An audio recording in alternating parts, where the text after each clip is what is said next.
எவனே வந்து ஈசி சேர் போட்டு உட்கார்ந்த மாதிரி ஒருத்தன் இருந்தான். அவனுக்கு ஒரு மக. பட்டத்தை மாஞ்சா கயிறுல விட்டு தானே பார்த்திருப்பீங்க. இவங்க 2 பேரும் பாச கயிறுல விடுவாங்க. என் பொண்ணு கூட நான் இருக்கணும். அதுக்காக இந்த உலகத்தையே எதுக்க சொன்னாலும் எதிர்த்து நின்று ஜெயிப்பேன். வணக்கம். ஹாலிவுட் படங்களை பற்றி பேசும்போது ஒரு விஷயம் எனக்கு அடிக்கடி தோணும். அந்த படங்கள் என்டர்டெயின் பண்ணுதோ இல்லையோ, கண்டிப்பாக மேக்கிங் ரொம்ப ப்ராப்பராக ப்ரொஃபஷனலாக இருக்கும். ப்ரொடக்ஷன் ட்ரபிள்ஸில் இருக்கிற ஒரு சில படங்களை தாண்டி பெரும்பாலான படங்கள் ஒழுங்கான ஃபினிஷ்டு ப்ராடக்டாக இருக்கும்.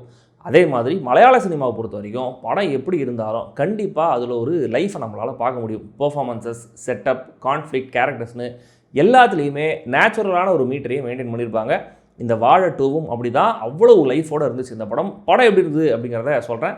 ஃபர்ஸ்ட் பார்ட் பார்க்காமையே இந்த படத்தை நீங்கள் டேரெக்டாகவும் ஸ்டாண்ட் அலோன் படமாகவும் பார்க்கலாம். ஒரு சில ரெஃபரன்சஸ் மட்டும் புரியாது, மற்றபடி இந்த கோர் கதையில் பெருசாக எதுவும் லாஸ் ஆகாது. மேற்கொண்டு ரிவ்யூ பார்க்கறதுக்கு முன்னாடி சப்ஸ்கிரைப் பண்ணலாம், சப்ஸ்கிரைப் பண்ணுங்கள். வீடியோ எப்படி இருந்துங்கிறத கமெண்ட்டில் சொல்லுங்கள். லைக் பண்ணுங்கள், ஷேர் பண்ணுங்கள். விருப்பம் இருந்தால் மெம்பர்ஷிப்லையும் ஜாயின் பண்ணலாம்.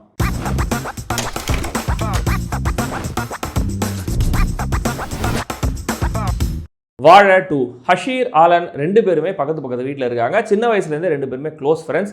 ஹஷீருக்கு ஒரு தம்பி, ஆலனுக்கு ஒரு தங்கச்சி. இவங்க எல்லாருமே ஒரே ஸ்கூலில் படிக்கிறாங்க. ஹஷீரும் ஆலனும் ஒரே கிளாஸ். ஒரு கட்டத்தில் அஜினும் விநாயகும் இவங்க 2 பேர் கூட சேர்ந்துக்கிறாங்க. ஸோ இந்த 4 பேருடைய ஸ்கூல் லைஃப்பில் வர பிரச்சனைகள், இந்த கமிங் ஆஃப் ஏஜ் ஃபேஸை இவங்க கடந்து வர விதம், அதில் கிடைக்கிற அனுபவங்கள், வாழ்க்கை பாடங்கள், எட்ஸெட்ரா இதெல்லாம் தான் இந்த வாழை 2.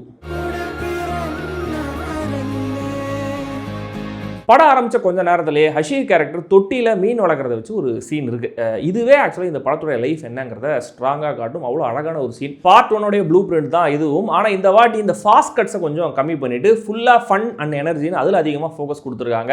இதனால் கிடைக்கிற ரிசல்ட் ஃபர்ஸ்ட் ஆஃப் முடியும் போதே செம்ம ஜாலியான ஒரு படத்தை பார்த்து முடிச்சிட்ட ஃபீலை கொடுத்துட்றாங்க. அவ்வளவு வைப்ரண்ட்டாக இருக்குது முதல் பாதி. ஹியூமர் அட்டகாசம். தங்கச்சிக்காக ஆலனும் அஷூரும் போடுற சண்டை போடுற பசங்க ஃப்ரெண்ட்ஸ் ஆகிற விதம், தியேட்டரில் நடக்கிற காமெடி, நான் குஷ்டரோகியோட அப்பா, நான் ஜீசஸோட அப்பான்னு பேரண்ட்ஸ் பேசிக்கிற அந்த மொத்த சீன், ஆலன் கேரக்டரை அவங்க அப்பாவே ஸ்கெட்ச் போட்டு தூக்குற ஒரு ஃபன்னியான சீக்வன்ஸ், இன்டர்வல் பிளாக்கோட ஆக்ஷன் ஸ்டேஜ் பண்ணப்பட்ட விதம்னு நான் ஸ்டாப்பாக என்டர்டெயின் பண்ணியிருக்காங்க. ஸ்கூலில் ஒரு பையனும் பொண்ணும் பக்கத்தில் நின்று பேசுகிற அந்த ஒரு மொமெண்ட் எப்படி மிகப்பெரிய பிரச்சனையாக ஆகுதுங்கிறத காட்ட விதம் செம்மையாக இருந்தது.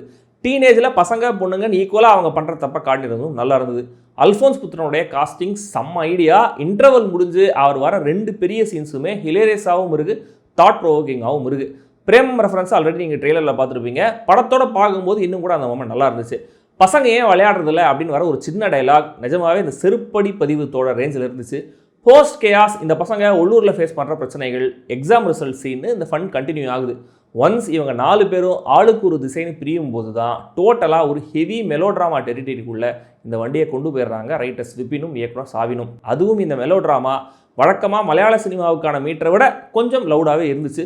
2.25 மணி நேரம் ஓடுற படமா இது அப்படின்னு இந்த போர்ஷன்ஸ் எல்லாம் நம்ம ஃபீல் பண்ண ஆரம்பிக்கிறோம். ஏன்னா ரொம்ப நேரம் இந்த கதை எதை நோக்கி போகுது அப்படிங்கிறத நம்மளால் புரிஞ்சிக்க முடியல. கொஞ்சம் ரெப்படேட்டிவான காட்சிகளும் வர ஆரம்பிக்குது. இங்கே சாலிடாக 20 நிமிஷங்களை குறைச்சிருக்கலாம். அதுவும் அஜின் கேரக்டர் தண்ணி அடிக்கிற ஸ்டெச்செல்லாம் ஃபன்னியாகவும் இல்லை, கதைக்கு எதுவும் ஆட் பண்ணுற மாதிரியும் தெரியல, கேரக்டருக்கான டெப்த்தை கொடுக்குற மாதிரியும் தெரியல. ஒரு கேரக்டருடைய திடீர் மரணம், ஒரு கஞ்சா பிரச்சனை, ஒரு கேரக்டர் உடம்பு முடியாமல் போகிறது, துபாயில் மாட்டிக்கிட்ட கேரக்டர்ஸோடைய பிரச்சனைன்னு இன்டர்கட்டில் எமோஷன்ஸை புழிஞ்சு எடுக்கிறாங்க. ஆனால் இந்த ஏரியாவில் இந்த கேரக்டர்ஸுக்கான ரிடம்ஷன் ஆர்க்ஸ் எழுதப்பட்ட விதமும் இந்த எமோஷன்ஸ் இல்லாமல் லேண்டும் ஆகுதுங்கிறதுனால தப்பிச்சிடுறாங்க. போன பார்ட்டில் அப்பா பையனுக்குள்ள இருக்கிற ஈக்குவேஷனை ஹைலைட் பண்ணியிருந்தாங்கன்னா இந்த வாட்டி சிப்ளிங் ரிலேஷன்ஷிப்பை ஃபோக்கஸ் பண்ணியிருக்காங்க. விநாயக் கேரக்டர் வச்சு எழுதப்பட்ட 2-3 சென்டிமெண்டல் பிளாக்ஸ் ரொம்ப நல்லாவே ஒர்க் ஆச்சு. அன்லைக்லி சுச்சுவேஷன்ஸ்லேருந்து ஹியூமரையும் எமோஷனையும் கொண்டு வந்து நம்மளை சிரிக்கவும் ஃபீல் பண்ண வைக்கவும் முடியுதுங்கிறது தான் இந்த படத்தோடைய பெரிய ஸ்ட்ரென்த். ஜானி சின்ஸ் கேரக்டரை வச்சு ஒரு பாப்புலரான மீம் சோஷியல் மீடியாவில் இருக்கும். அதை ஹியூமராக மாற்ற முடியுமானா முடியும்னு காட்டுறாங்க. தென் அகைன் அதே கேரக்டரை வச்சு நச்சுன்னு ஒரு லைஃப் லெசனை சொல்ல முடியுமானா அதையும் முடியும்னு காட்டுறாங்க. பட்டாசை குளித்துட்டு பயத்தில் பின்னாடி போய் விட அந்த பாப்புலரான ஒரு வீடியோ ஒன்று இருக்குல்லையா, அதுவும் கேரளாவை சேர்ந்த வீடியோ தான். அந்த ஒரு சீனை வச்சு எமோஷனலான ஒரு மொமெண்ட் எழுத முடியும்னா அதையும் முடியும்னு காட்டியிருக்காங்க. ட்ரக்ஸுக்கு எதிராக 2 இடத்துல ரொம்ப ஸ்ட்ராங்கான மெசேஜை சொல்கிறாங்க. கொஞ்சம் ப்ரீச்சியாக இருந்தாலுமே கூட தேவையான ஒரு மெசேஜ். வெளிநாடு போய் படிக்க ஆசைப்படுற பசங்களை பற்றியும் வேற ஒரு இன்ட்ரெஸ்டிங்கான பெர்ஸ்பெக்டிவை ப்ரெசென்ட் பண்ணியிருக்காங்க. பெர்ஃபார்மன்ஸஸ் படத்தோடைய அடுத்த ஸ்ட்ராங்கான ஏரியா. ஹஷீர், ஆலன், அஜின், விநாயக்னு சோஷியல் மீடியா பிரபலங்களை பிரதான கேரக்டர்ஸில் காஸ்ட் பண்ணி அதே பேரையே கொடுத்தது நல்ல ஐடியா. 4 பேரும் அட்டகாசமாக நடிச்சிருக்காங்க. இவங்களுடைய வீடியோஸ்லாம் மோஸ்ட்லி இவங்க கொஞ்சம் இந்த ஃபன்னான பர்ஃபார்மன்ஸஸ் தான் கொடுத்துருந்தாங்க. ஆனால் இந்த படத்தில் இன்டென்ஸான சீரியஸ் எமோஷன்ஸையுமே கூட பர்ஃபெக்டாக இவங்களால் கேரி பண்ண முடியுது. இதில் ஹஷீர் ஸ்டாண்ட் அவுட்டாக தெரிகிறாரு. பர்டிகுலராக செகண்ட் ஹாஃபில் இந்த கேரக்டருக்கான டிரான்ஸ்ஃபர்மேஷனை ரொம்ப அருமையாக போட்டு எப்படி இருந்தார். இந்த 4 பேரில் அர்ஜுனுடைய பர்ஃபார்மன்ஸ் மட்டுமே எனக்கு கொஞ்சம் வீக்காக அமைச்சராக ஃபீல் ஆச்சு. இதனால் இந்த கேரக்டருடைய ட்ராவலும் அண்ணன் கூட பேசுகிற அந்த முக்கியமான மொமெண்ட்டும் மற்ற சீக்வன்சஸ் அளவுக்கு இம்பாக்ட்ஃபுல்லாக இல்லை. அப்பா கேரக்டர்ஸில் பிஜு குட்டன், சுதீஷ் 2 பேரும் நல்லா நடிச்சிருந்தாங்க. சுதீஷ் பர்ஃபார்மன்ஸில் காட்டியிருந்த அந்த கேரக்டருக்கான ஏஜ் மெச்சூரிட்டி எக்ஸலண்ட்டாக இருந்துச்சு. பிஜு குட்டன் இன்னசென்ட்டான போர்ட்ரையில் ஸ்கோர் பண்ணுறாரு. ஸ்கூலில் ஸ்ட்ரிக்டான டீச்சராக விஜய் பாபு ஒரு எக்ஸ்ட்ரீம்லையும், மெச்சூர்டான ப்ராக்டிக்கலான டீச்சராக அஜு வர்கீஸ் இன்னொரு எக்ஸ்ட்ரீம்லையும் எழுதப்பட்டிருக்காங்க. 2 பேருமே நல்லா நடிச்சிருந்தாங்க.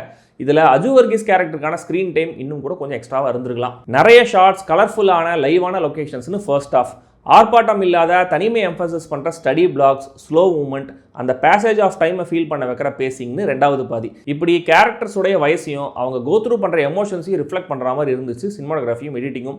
மியூசிக் இந்த படத்தோடைய பெரிய ப்ளஸ். 10 பாட்டு, 9 கம்போசர்ஸ், எல்லா பாட்டுமே மாண்டேஜ் தான். கேட்கவும் நல்லா இருக்கு, நல்லாவும் படமாக்கப்பட்டிருக்கு. டீமோடைய பேக்ரவுண்ட் ஸ்கோரும் பர்ஃபெக்ட். மொத்தத்தில் இந்த வாழை 2 ஆல்மோஸ்ட் 3 மணி நேரத்தில் 2 முழுமையான படங்களை பார்த்து எஃபெக்டாக கொடுத்துருக்காங்க. டோனெல்லாம் இன்னும் கூட கொஞ்சம் பெட்டரான கன்சிஸ்டன்சி இருந்திருக்கலாம். மெலோ ட்ராமாவையும் லென்த்தையும் கொஞ்சம் குறைச்சிருக்கலாம். ஸ்டில் நல்ல ஹியூமர், ஹார்ட்ஃபெல்ட் எமோஷன்ஸோட ஒரு படம். ட்ரை பண்ணுங்கள். சென்னையில் சப்ரீல்ஸோடவே ஓடுது.